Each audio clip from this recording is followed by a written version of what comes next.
Bismillahirrahmanirrahim. Assalamualaikum warahmatullahi wabarakatuh.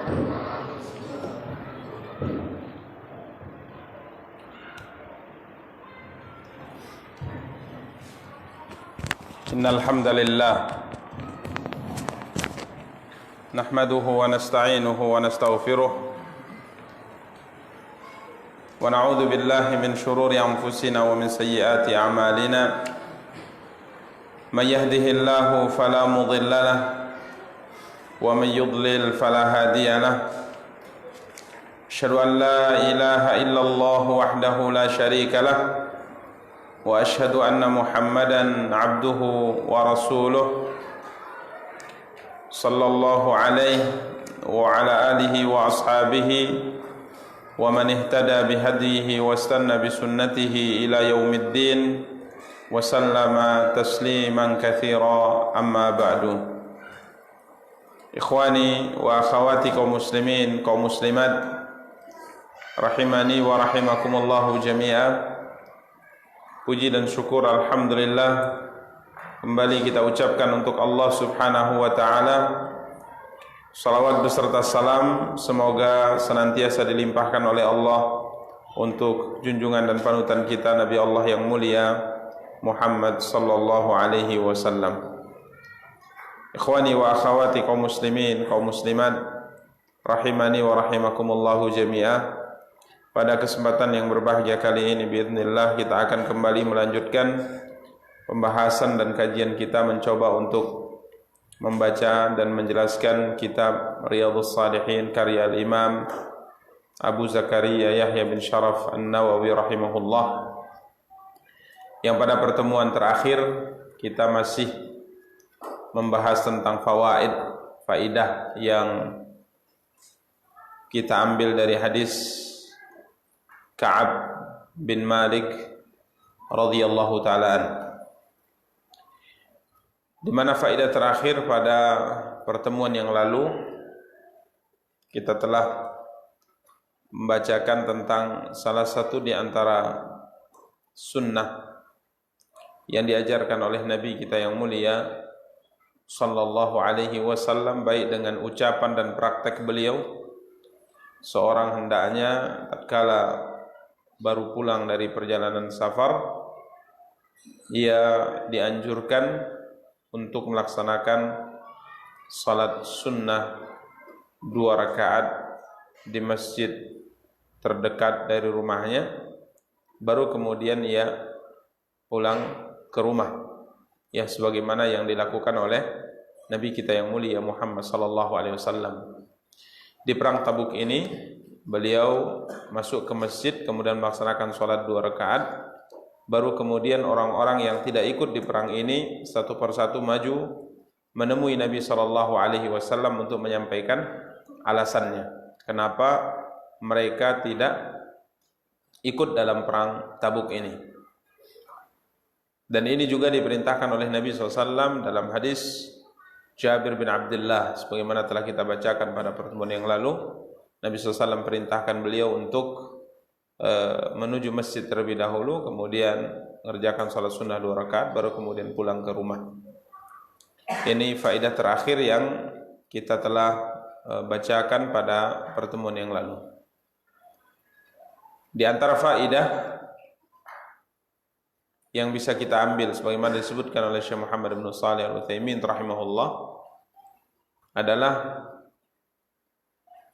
dibolehkannya seorang yang berjalan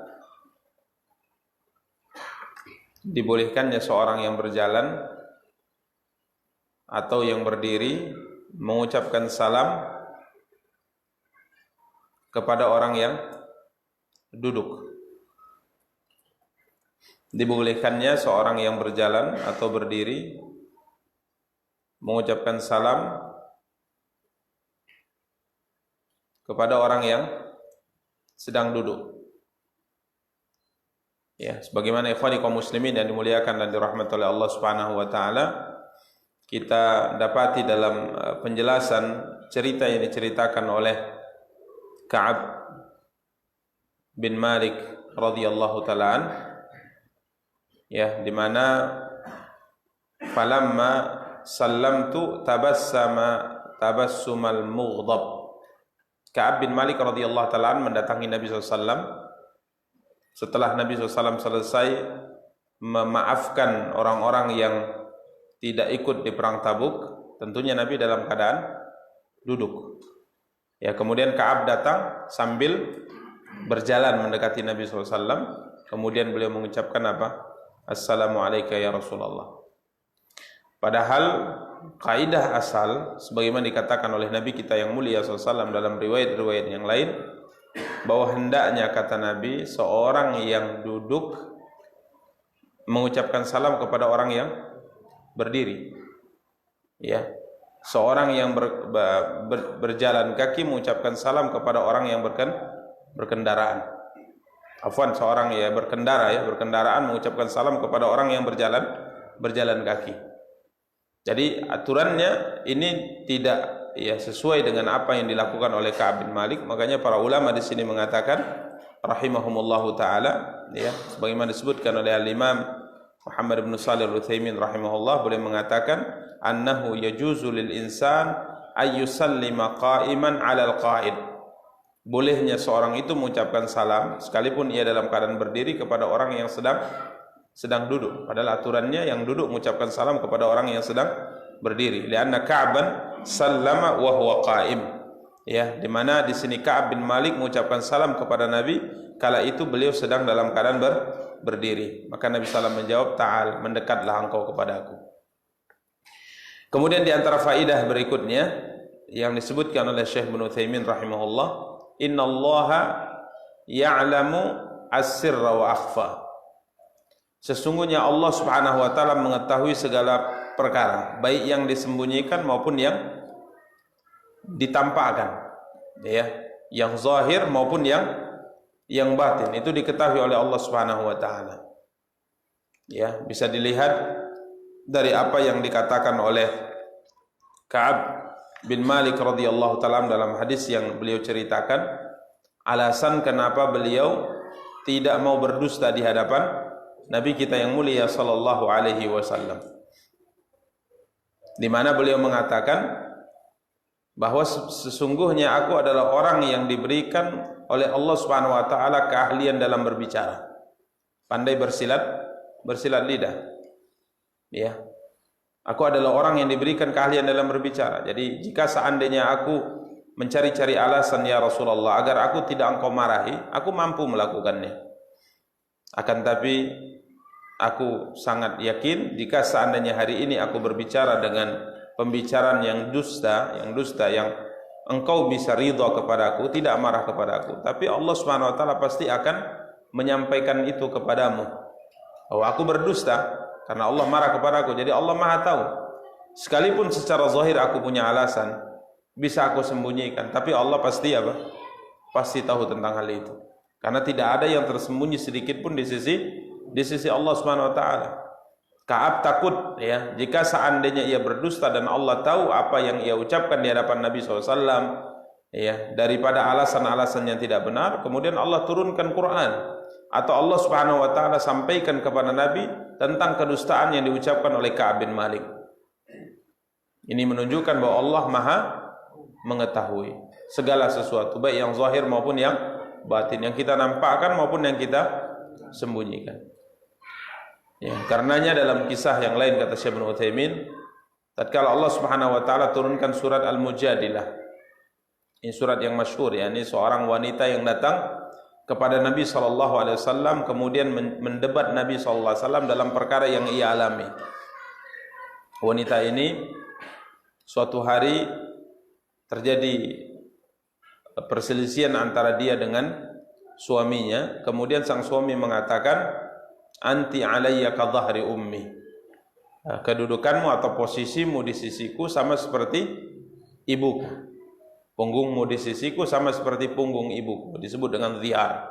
Yani seorang suami bersumpah mengatakan kepada istrinya bahwa kedudukan dia di sisinya sama seperti kedudukan ibunya. Niatnya adalah untuk mengharamkan si istri terhadap dirinya karena ia marah kepadanya.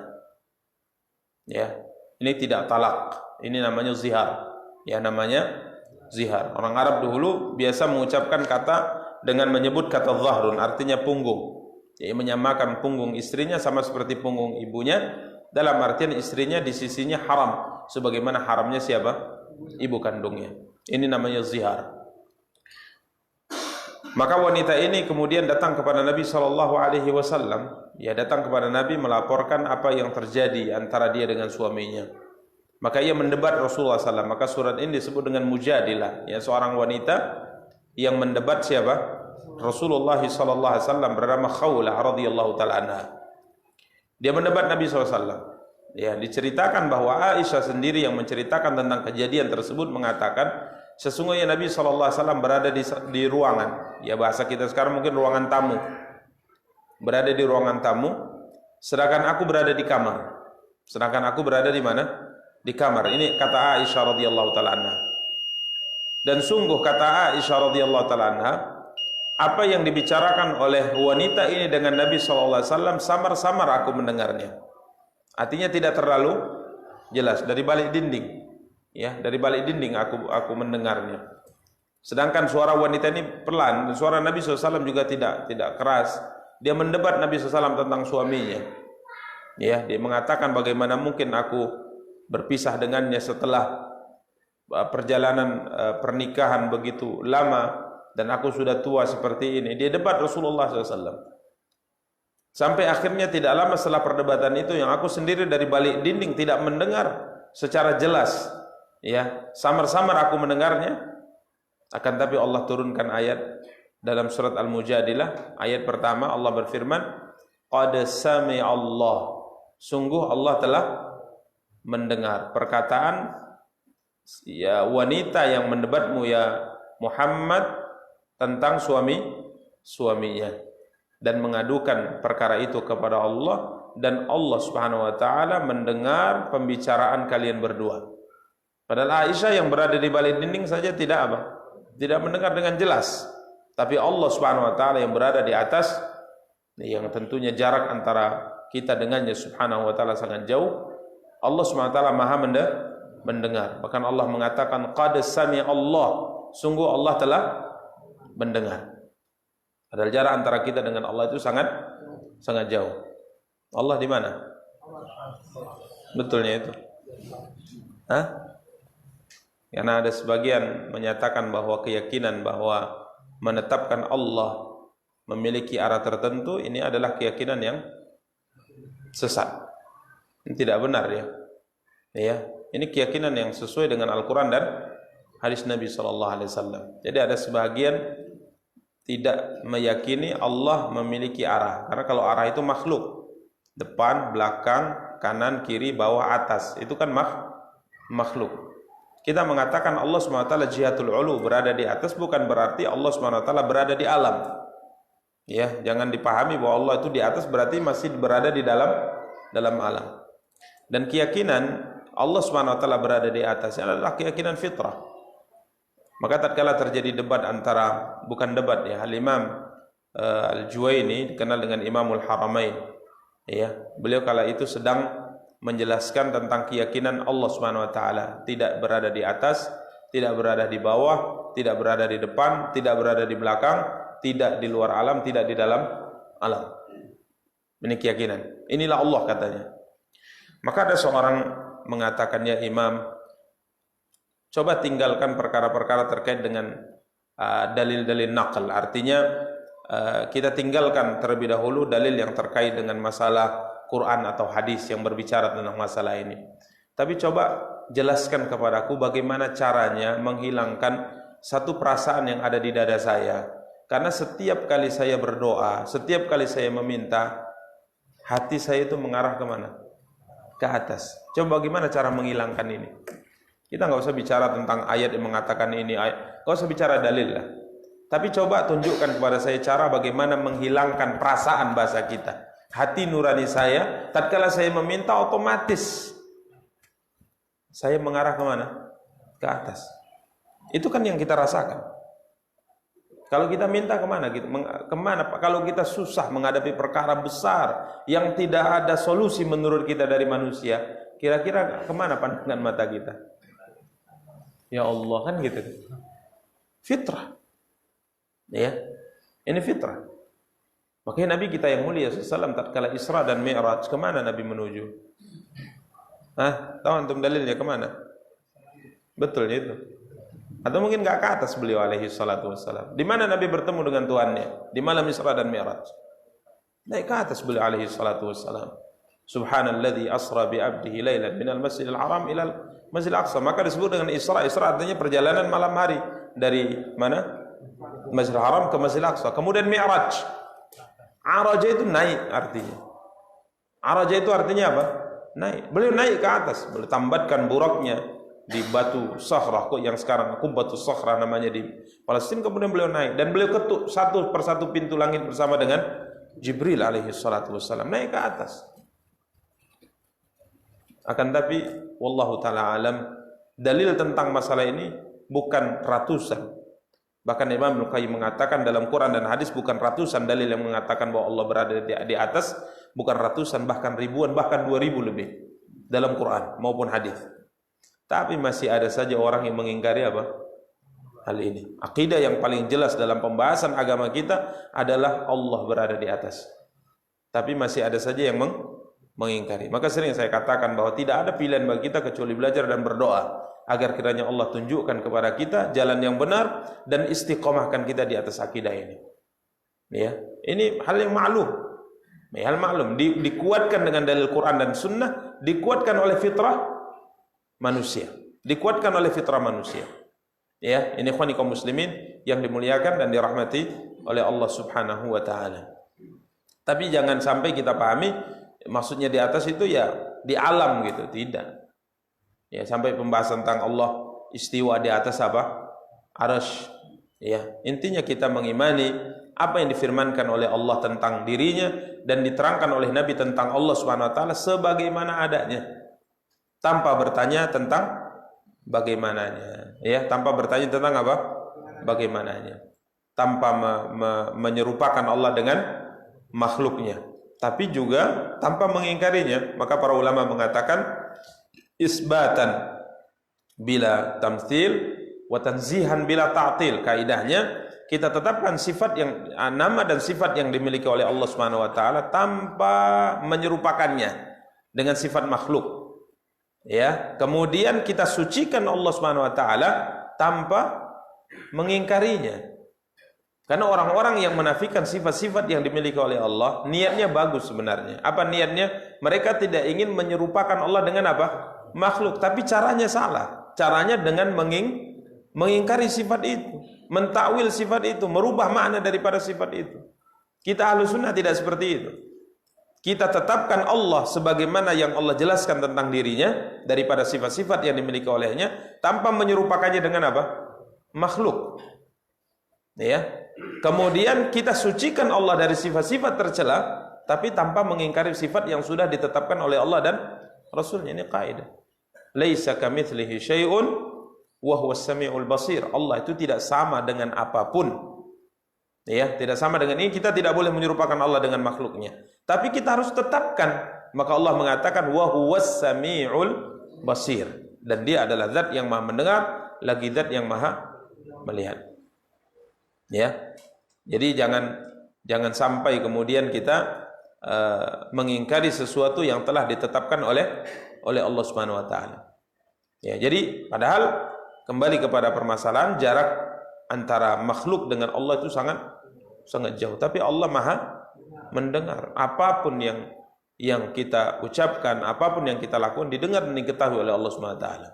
Ini ikhwani kaum muslimin wa akhwati kaum muslimat yang dimuliakan dan dirahmati oleh Allah Subhanahu wa taala. Jadi ini yang disebutkan oleh beliau faedah berikutnya bahwa Allah mengetahui segala perkara yang tersembunyi maupun suatu perkara yang tidak tersembunyi, yakni yang zahir maupun yang batin, semuanya diketahui oleh Allah Subhanahu wa taala.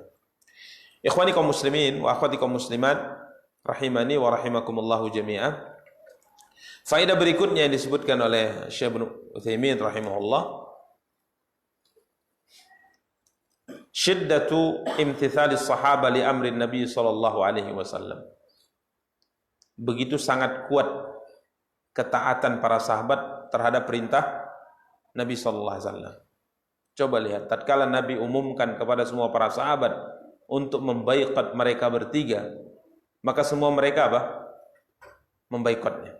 Tidak ada satu orang pun dari mereka yang berani berbicara dengan mereka.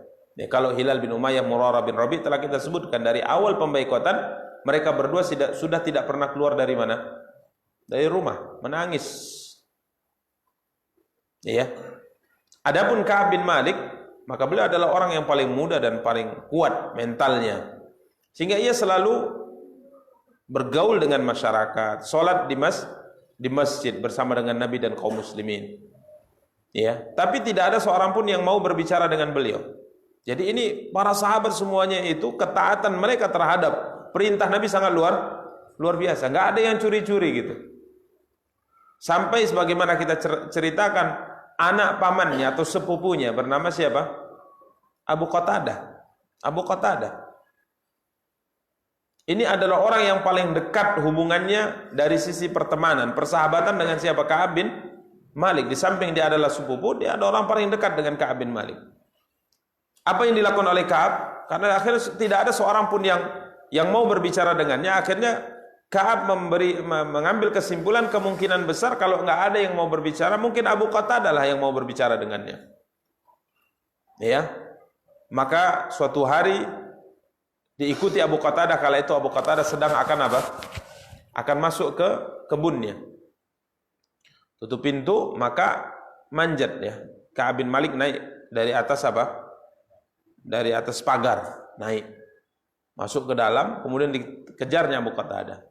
Apa pertanyaan diajukan oleh Ka'ab bin Malik? Hai Abu Qatadah, apakah engkau mengetahui bahwa aku mencintai Allah dan Rasulnya? Abu Qatadah diam, tidak menjawab sama sekali, karena memang Nabi menyuruh mereka untuk apa? Diam, membaikot. Tanya untuk yang kedua juga seperti itu, sampai bersumpah Ka'ab bin Malik, dengan nama Allah aku bertanya kepadamu ya Abu Qatadah, apakah engkau tidak mengetahui aku mencintai Allah dan Rasulnya? Maka karena sudah ditanya dengan menggunakan nama Allah dan sudah rada memaksa pertanyaannya, maka jawabannya hanya apa? Allah wa rasuluhu a'lam. Masalah kecintaanmu kepada Allah dan Rasulnya, Allah dan Rasulnya yang lebih mengetahui. Apakah engkau cinta kepada Allah dan cinta kepada Rasulnya atau tidak? Ya, kalau seandainya engkau cinta kepadanya, seakan-akan itu bahasanya. Seandainya engkau cinta kepada Allah dan kepada Rasul, tentunya engkau ikut perang Tabuk. Kenapa cintanya tidak terbuktikan? Kan gitu. Maka setelah mendengar jawaban Abu Qatadah, Ka'ab bin Malik sebagaimana kita bacakan dahulu, beliau pun apa? Menangis. Ya, radhiyallahu ta'ala, kemudian keluar. Jadi kita lihat ya bagaimana para sahabat itu sangat luar biasa dalam ketaatan mereka terhadap perintah Nabi SAW. Dan ini bukan hanya dalam kasus ini saja. Dalam kasus yang lainnya itu sangat luar biasa kita lihat. Bagaimana ketaatan para sahabat terhadap siapa? Terhadap Nabi SAW.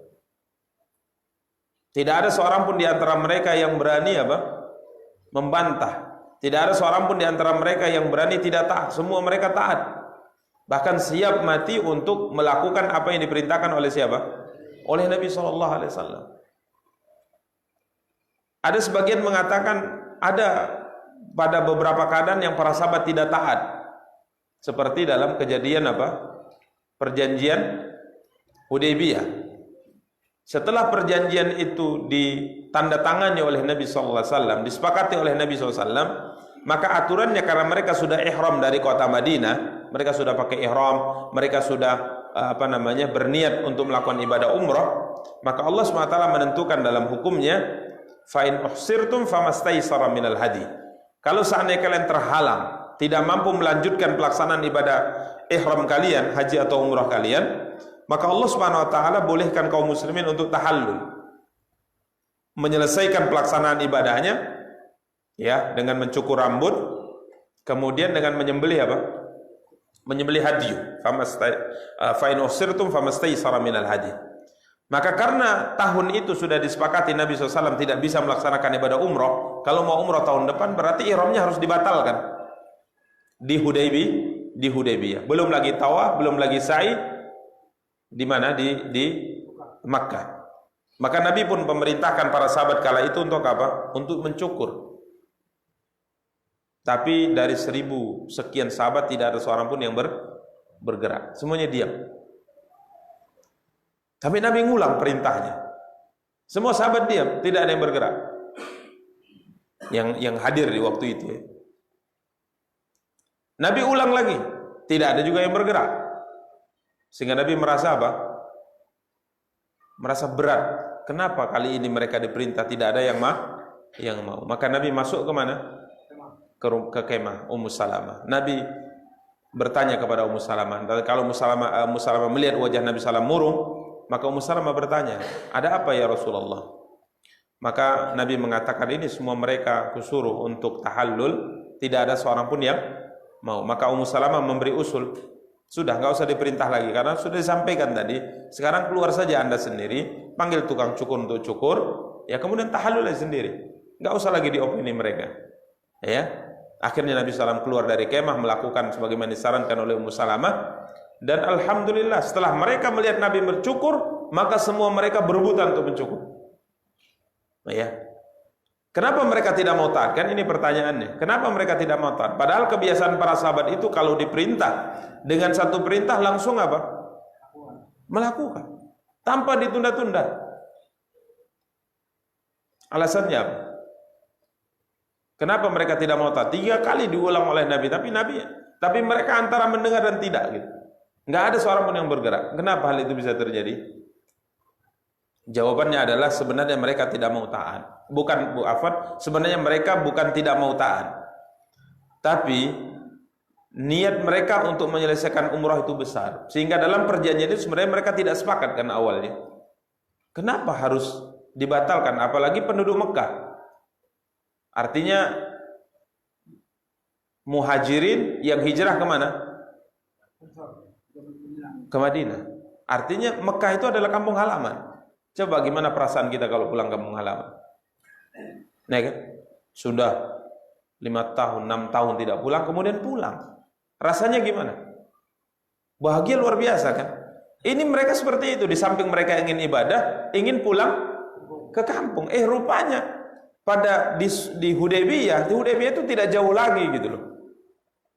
Artinya bahasa kita mungkin harumnya masakan orang di sana udah tercium udah dekat gitu. Di ujung mata sudah. Tapi akhirnya mereka dihalangi dan disuruh pulang. Jangan sekarang, kalau mau umroh tahun depan. Gimana perasaan para sahabat kala itu? Tentunya kecewa mereka, kecewa sangat luar biasa gitu. Maka sebenarnya mereka tidak mau itu, tidak sepakat dengan kesepakatan yang diambil oleh Nabi SAW. Kenapa mereka tidak mau diperintahkan untuk tahallul? Padahal sudah pasti mereka itu tidak bisa melakukan ibadah umroh karena perjanjian sudah disepakati oleh Nabi SAW. Mereka tidak mau dengan harapan Nabi akhirnya membatalkan perjanjian itu. Itunya harapan. Jadi mereka masih menaruh harapan perjanjian itu dibatalkan. Nabi berpikir, wah susah juga nih para sahabat, sedih mereka. Udahlah, kita umroh aja, kita batalkan. Itunya mau mereka. Makanya tatkala mereka melihat Nabi sudah cukur rambut, akhirnya harapan itu pun hilang. Berarti memang sudah batal ini. Ayo kita cukur semuanya. Jadi pada hakikatnya mereka ini subhanallah, para sahabat itu luar biasa dalam ketaatan mereka terhadap siapa? Nabi kita yang mulia sallallahu alaihi wasallam. Dan ini perlu dicontoh ya. Kalau kita kan untuk taat kepada Nabi kan masih apa? Pikir panjang kan gitu. Walaupun kita mengatakan wah kalau saya hidup di masa Hudaybiyah mungkin saya satu-satunya yang melakukan itu. Ini kan angan-angan kosong kita. Ya kan? Angan-angan kosong kita. Tapi beginilah ya, bagaimana para sahabat itu mentaati Nabi SAW dengan ketaatan yang sangat luar biasa. Dan ini bisa dilihat dalam sejarah kehidupan mereka di saat Nabi masih hidup. Ya tidak ada seorang pun di antara mereka kecuali taat dan melakukan apapun yang diperintahkan oleh siapa? Oleh Nabi kita yang mulia sallallahu alaihi wasallam. Kemudian faedah berikutnya, ikhwani kaum muslimin dan dimuliakan dan dirahmati Allah, terakhir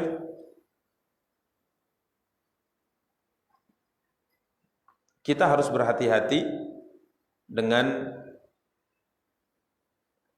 orang-orang yang memusuhi. Karena yang namanya musuh itu pasti akan selalu mengintai keadaan lemah kita. Coba lihat ini. Informasi tentang pemboikotan Ka'ab bin Malik ini terdengar ke Raja Ghassan. Dan apa yang dilakukan oleh raja ini? Dikirim surat. Nih ya. Makanya ikhwani kaum muslimin dan dimuliakan dan dirahmati oleh Allah Subhanahu wa taala, ini yang harus kita perhatikan. Ya, bahwa kita harus selalu waspada karena yang namanya musuh atau orang-orang yang membenci kita, ya, baik dalam skala besar, negara atau pribadi, tentunya mereka akan melakukan tindakan yang buruk terhadap kita. Ya. Dan mereka selalu mengawasi kapan saat lemah, maka pasti mereka akan memanfaatkan kelemahan itu. Makanya Ka'ab bin Malik radhiyallahu taala adalah orang yang sangat kuat agamanya. Sekalipun tawaran sangat luar biasa, tapi beliau apa? Menolaknya. Surat, berangkat engkau ke negeri kami akan memberikan apa yang kau inginkan, karena kami mendengar para sahabat-sahabatmu telah memboikotmu. Ini kalau seandainya iman Ka'ab itu tidak kuat, pasti tentunya beliau akan tergiur dengan tawarannya, akan tapi beliau tolak. Bahkan surat itu beliau apa? Beliau bakar radhiyallahu taala. Demikian ikhwani kaum muslimin wa akhwati kaum muslimat yang dimuliakan dan dirahmati oleh Allah Subhanahu wa taala, beberapa faedah lanjutan yang bisa kita bacakan pada kesempatan yang berbahagia kali ini. Dan sebagaimana tadi disampaikan, setelahnya ada penggalangan dana untuk membantu pembangunan masjid di sini. Kita cukupkan. Wassallallahu ala nabiyina Muhammad wa ala alihi wa sahbihi wa tabi'in wa akhiru da'wana anil hamdulillahi rabbil alamin. Wassalamualaikum warahmatullahi wabarakatuh.